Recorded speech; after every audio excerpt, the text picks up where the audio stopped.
was right to execute. Nonsense! He had the affair. He saw her bathing on the roof. He had her called for. It was not a rape, but he had an adulterous affair with a woman he knew was married.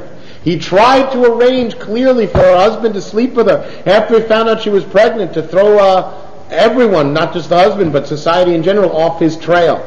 Failing that, he arranged for the murder of one of his own army officers.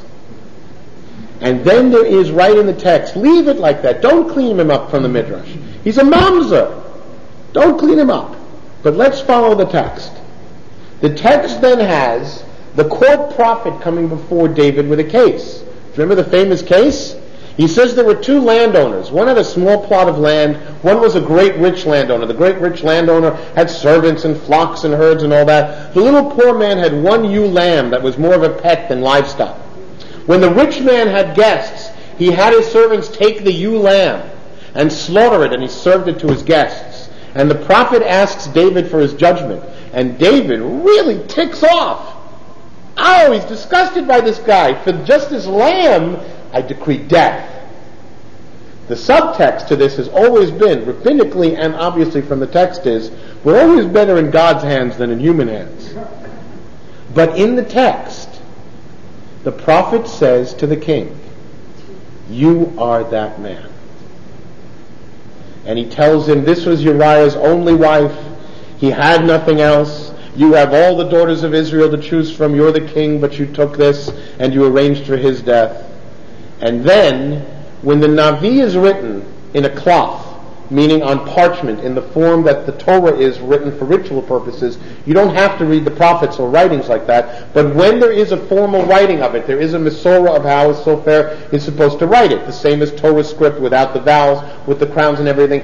Here, there is a gap in the text, always. A space is left. It is mandated. The space, we are taught in the Midrash, is David's self-confrontation, where David comes up with one of the great moral lessons that the Torah is always trying to eke out of us until this point. David breaks down and says, Chatati Lashem, I have sinned before God. Big deal? It's the biggest of big deals. Let's go back now to an early story in Genesis. What happens in Genesis? Creation goes awry as soon as you introduce us. Everything else works fine. Planets and angels and plants and fish and animals. But you make us and you give us just 2 trees we can't eat from and we can't handle it. So now we've eaten from the fruit and God calls us on it. And God says, Adam, what did you do? And what does Adam say? She gave it to me. And God says to the woman, what have you done? The woman says, the snake made me eat it. From the very beginning, the first moral lesson that the Bible is telling us is this is part of our nature. We want to deny guilt. We want to deny responsibility. It's what we do. Move up a little bit to the patriarchs. And there's a little incident. Very brief, but it can have great significance. The angels visit Abraham, the 3 angels, his guests. And the news they bring him is, by this time next year, Sarah will be pregnant with a child. They're in their 90s. And Sarah laughs. This is where we will get the name Yitzchak, Isaac, from tzchok, laughter. Lama zeh tzachaka Sarah. Why is it that Sarah, your wife, has laughed? And Sarah, in other words, God's calling her on this. You don't believe God's word and God's angels? And Sarah says, I didn't laugh. Sarah does the Clinton. Deny, deny, deny. I didn't laugh. And God says, Lo, ki tzachakt. No, you laughed. And that's the end. That's the end of the passage. There's no, for because thou hast laughed, thou shalt not enter the land of, no lightning comes down, no earth opens up, no promise of future blood on your household, nothing. Just that she's called on the denial. That's all. And the text is there building to show this great virtue of David, a virtue that he may have introduced into the society and into this part of the world. You know one of the reasons why ambassadors and negotiators from the United States, why people from the Western world have a tough time negotiating politically with Arabs, with Muslims, with up until recently Turks? with people from the Middle East, because duplicitousness is an integral part of the psyche and the culture.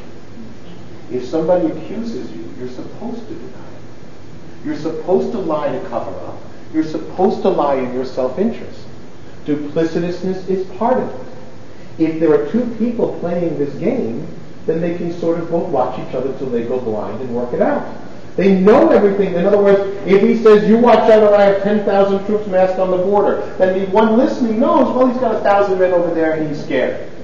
You know? But if you don't, then you're thinking, oh, he's posturing. Well, I'm going to get my army and I'm going to beat him. No, he's not posturing. He's looking for a way out because you're supposed to know he's bluffing. This is why we can't talk to them. Because even when we're speaking the same language, we're not thinking the same language. See how complicated this is? How tough this is? David and our text may have been the one light in this darkness which said, even when it is against your best interest, truth is a virtue in and of itself. And only a sinner can really teach us that. He has to admit to something bad, and he does. The first nature, human nature, Middle Eastern nature should have been, it wasn't me, I didn't do it. Uriah this, she was really divorced, that, but he doesn't. Chatati Hashem, immediately I sinned before God. And so the impact of the prophets may have been to instill upon us the importance of truthfulness, of virtue itself in general. Questions and comments? Yes? With reference to what you just said and before, when you said that we brought in morals and ethics from the earliest time, and that made the difference between the religions of the time and us. And there are really so many different examples right throughout, from antiquity, from the beginning, even to begin with the sacrifice, let's say, of the young children to rain. We need rain, so we go to our gods and say, all right, we're giving you something, so take it. Something precious to us. Yeah. But Judaism says we reject you do not sacrifice human life. In another way, for instance, when in slavery, the slaves were property, and the Jews had slaves as well. But the law was, in antiquity, when you got a slave, you give it back to the man to whom it belongs, and what they did to them was really horrible, the tortures or whatever, and the branding, all that.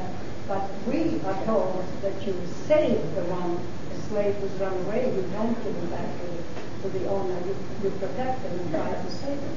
And that is the difference in morals and ethics. And the same thing with the food. The gods were always getting lots of food. If you do something for me, here you have food, sacrifice. And in Judaism, God says, I don't want your sacrifices, I want you to obey and be good. And that we have for the first time in the prophets. Exactly that. Anyone else? What else this book did for us was to advance our God concept into modern theology.